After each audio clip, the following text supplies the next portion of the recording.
చుక్కకూర వంకాయ కర్రీ చాలా బాగుంటుంది. ఫ్రెష్ చుక్కకూర తీసుకొని వంకాయలు కట్ చేసుకొని పెట్టుకోండి. అలాగే చుక్కకూర కూడా 2, 3 సార్లు కట్ చేసి రెడీగా పెట్టుకోండి.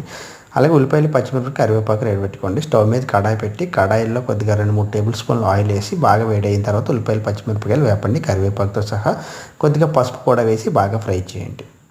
ఆ తర్వాత బాగా ఫ్రై అయిన తర్వాత మనం ముందుగా కట్ చేసుకున్న వంకాయ ముక్కలన్నీ వేసి బాగా మగ్గించండి. ఒక 2, 3 నిమిషాల పాటు బాగా మూత పెట్టి మగ్గించండి.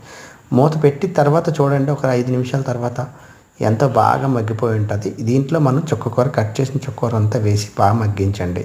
ఆ తర్వాత దీంట్లో మనకు సరిపడినంత సాల్టు, తర్వాత కారం అవంతా వేసి కలిపి కొద్దిగా వాటర్ వేసి అలాగే మళ్ళీ ఒక 5 నిమిషాల పాటు సిమ్లో పెట్టి మగ్గించండి. అంతేనండి, ఎంతో రుచికరమైనటువంటి పుల్లగా ఉండే వంకాయ చుక్కకూర రెడీ. ఇది చపాతీలోకి, రైస్లోకి, అలాగే పుల్కాల్లోకి కూడా చాలా బాగుంటుంది. ఒక్కసారి ట్రై చేయండి. సూపర్ అంటే సూపర్.